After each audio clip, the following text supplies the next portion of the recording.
This is the front line in the as-yet undeclared war between Ukraine and Russia. Few foreign policy issues are more pressing for the Biden administration than this. The US supports the government in Kiev and says Russia has a choice. There is the path of diplomacy and dialogue to try to resolve whatever differences there are peacefully through diplomacy.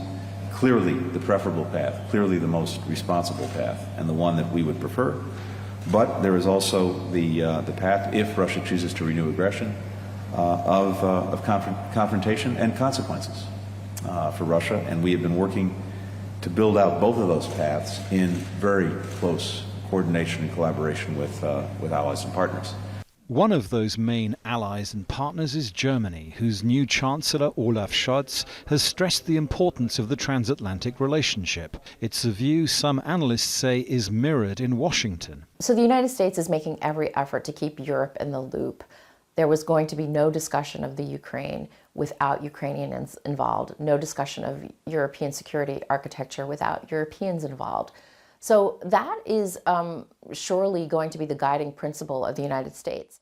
It's no secret that many European leaders welcomed the result of the 2020 US election, nor that they had high hopes for a Biden administration, something the man himself made very clear to everyone. Well, first of all, I'm letting them know that America's back.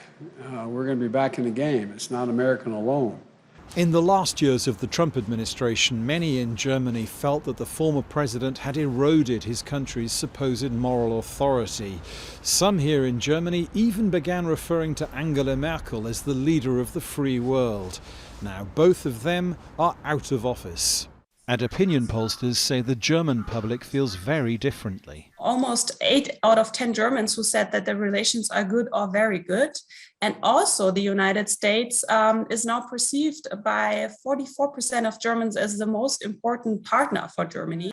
But how long that perception lasts may depend in part on how the West deals with the Ukraine crisis.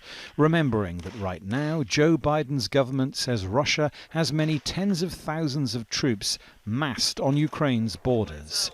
Dominic, Kane, Al Jazeera, Berlin.